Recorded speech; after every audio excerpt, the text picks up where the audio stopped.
په داسې حال کې چې د چهارشنبې په ورځ په ټول هیواد کې ښوونځي د زده کوونکو پر مخ پرانیستل شول چې په پکتیکا کې هم د پوهنې د زنګ په وهلو سره زده کړایز بهیر پیل شو. د پکتیکا والي وایي چې د هیواد د ښې راتلونکي لپاره به د زده کوونکو او ښوونکو ټولې هغه ستونزې له منځه یوسي چې دوی ورسره مخ دي.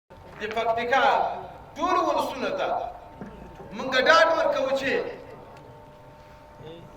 د تعلیمي کال له پیل نه به د تعلیم سلسله په ډېره ښه طریقه په شفاف انداز او په داسې طریقه سره پیل شي چې ټول ولسونه به له علم څخه برخمن کیږي.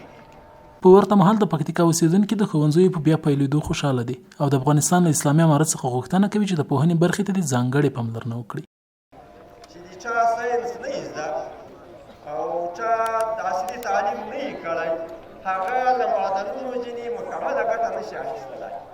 په ضمن کې مو له دوی نه هیله دا ده چې دوی د مکاتبو د بیا پیل لپاره باید د مکاتبو ټولو تخنیکي کارونو ته متوجه واوسي او بالخصوص د پکتیکا ولسونو ته ډاډ ورکوو چې د نوي تعلیمي کال له پیل سره د تدریسي پلانونو او د تعلیمي پلانونو د اداري پلانونو لپاره موږ ښه ترتیبونه لرو.